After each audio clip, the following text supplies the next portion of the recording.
तो evidence in Shadow के season 3 के एपिसोड 4 में तुम्हारा स्वागत है।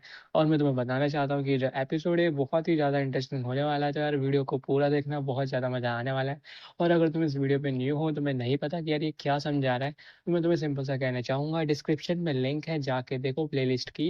एपिसोड 1 को देख लेना, तुम्हें सब कुछ समझ में आ जाएगा और तुम्हें मज़ा आ जाएगा, ठीक है। और मैं तो तुम्हें कहता हूँ इस वीडियो को लाइक करके ही चले जाना है, ठीक है। तो चलो वीडियो को स्टार्ट करते हैं। फिर निशा मोरी हमें बताती है कि आज से 3 साल पहले वो हमारी दुनिया में आए। साइंटिस्टों ने तो हमें ऐसे बताया कि वो कोई एनिमल की न्यू स्पीसीज हो। मैं और मेरे फ्रेंड ने तो ऐसा सोचा था कि हम लोग उन्हें जू में देखने जाएंगे। बट अचानक से उन्होंने क्या करा, जंगलों पे हमला स्टार्ट कर दिया। फिर जंगलों के बाद उन लोगों ने शहर पे हमला स्टार्ट कर दिया। और देखते ही देखते मेरे सारे दोस्तों को उन्होंने मार दिया। मेरे दोस्त उनसे भीख मांग रहे थे कि हमें मत मारो, बट उन लोगों ने किसी की भी बात नहीं सुनी और उन लोगों ने सबको मार दिया। फिर निशा मुझे बताती है कि यार अब देखो, ये जानने से कुछ नहीं होगा कि वो लोग कहाँ से आए, उन लोग का ओरिजिन क्या है, क्योंकि वो तो दिन पे दिन बढ़ते जा रहे हैं, मतलब वो डबल स्पीड से बढ़ते जा रहे हैं। और फिर वो बताती है कि हमने उसी टाइम से उन्हें कहना स्टार्ट करा मैजिक बीस्ट। फिर हमें निशा मोरी बताती है कि जो ह्यूमन की पॉपुलेशन है वो 1 साल में बहुत ही ज़्यादा गिर चुकी है। वो हमें एग्जाम्पल देते हुए भी समझाती है कि अगर मान लो 100 पीपल है तो उनमें से सिर्फ एक ही पीपल जिंदा बचा है, इतनी ज़्यादा ह्यूमन की पॉपुलेशन गिर चुकी है। वो हमें बताती है कि जो मैजिक बीस्ट है, इसके साथ ही हमारी धरती पे आया मैजिक। मैजिक के बारे में हमें ज़्यादा नहीं पता था। तो शायद पूछता है वैसे मैजिक है क्या। तो वो बताती है ये जो मैजिक है ये फॉरेन कंट्री ने इन्वेंट करा है, मतलब फॉरेन कंट्री ने इसे ढूंढा है।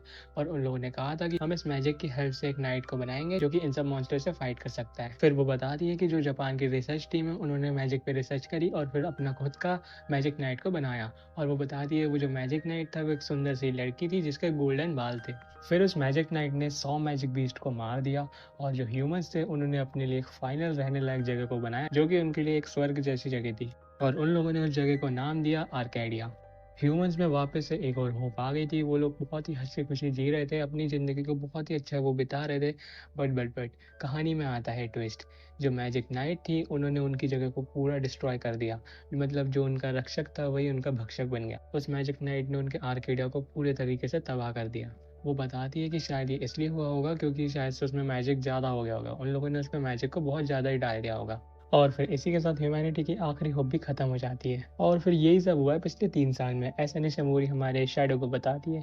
तो शैडो कहता है अरे अरे, तो बहुत ही ज्यादा बुरा हुआ तुम लोगों के साथ। तो फिर निशामोरी बताती है वैसे मैं तो यहाँ पे रहती नहीं थी, मैं तो एक मीशा नाम की एक जगह पे रहती थी। जो मेरा भाई है वो आर्केडिया में रहता था, बट वो वहाँ का एक सर्वाइवर था। तो फिर जो निशामोरी होती है वो शैडो से कहती है अच्छा क्या तुम्हारी मेमोरीज वापस आ गई, और वैसे तुम किस जगह से थे।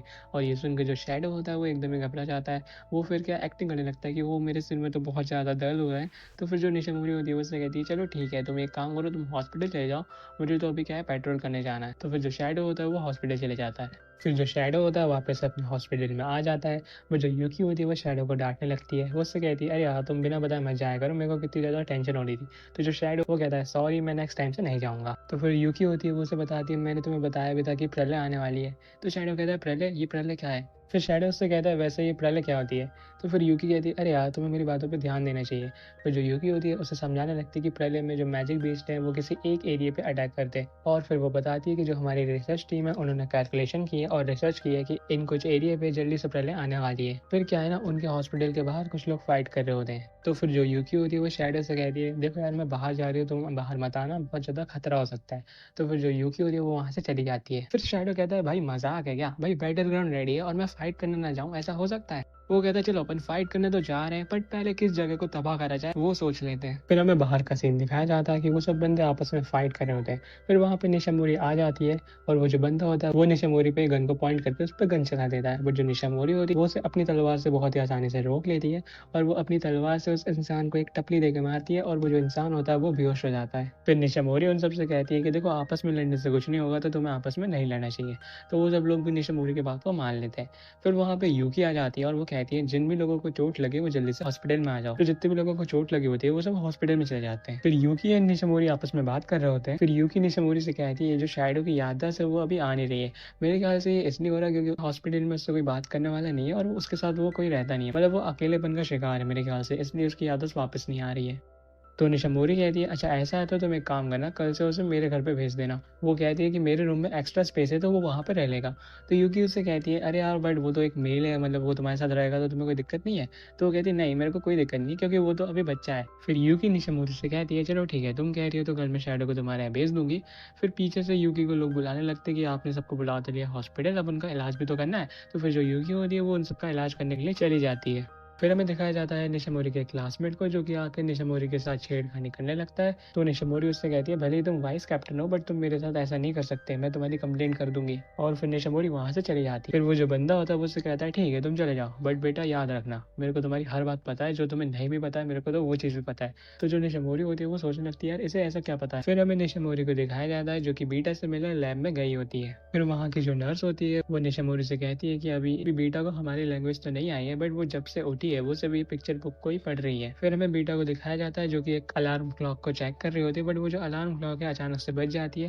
तो जो बीटा होती है वो घबरा जाती है और फिर वो निशामोरी की गोद में चली जाती है। फिर निशामोरी उससे कहती है, अरे अरे कुछ नहीं हुआ है, तो ऐसे ही छोटी चीज। तो फिर वो जो नर्स होती है वो कहती है, अरे यार मेरे गले में अभी मेरा ब्रेसलेट था और अभी दिख नहीं रहा है। तो फिर वो बीटा की तरफ देखती है, तो बीटा बहुत ही क्यूट सा फेस बनाती है। तो फिर वो दोनों पिघल जाते हैं, वो कहते हैं, अरे कितनी क्यूट है बीटा। तो फिर हमें निशामोरी के भाई को दिखाया जाता है, वो कहता है कि मेरा रिकॉर्डिंग वाला कैमरा नहीं दिख रहा, मैंने सुबह यहीं पे रखा था बट वो दिख नहीं रहा। वो कहता है, कोई ना कोई तो हमारी लैब में चोर है।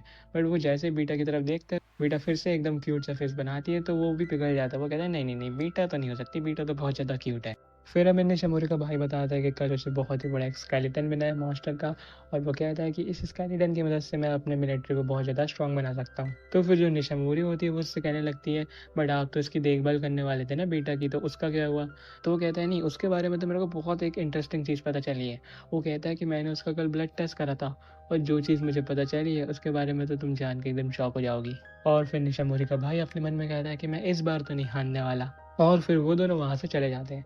और फिर हमें रात का टाइम दिखाया जाता है कि जो बीटा है वो एक कंप्यूटर को चला रही है, और वो जापानीज़ बोल रही है, और वो कहती है कि अब मैं जापानीज़ थोड़ी बहुत बोल पा रही हूँ। और यार इसी के साथ ये एपिसोड एंड हो जाता है। और यार जल्दी से बताओ नेक्स्ट एपिसोड कब चाहिए, जब बोलोगे जब डाल दूंगा, ठीक है। तो मिलते हैं नेक्स्ट एपिसोड में।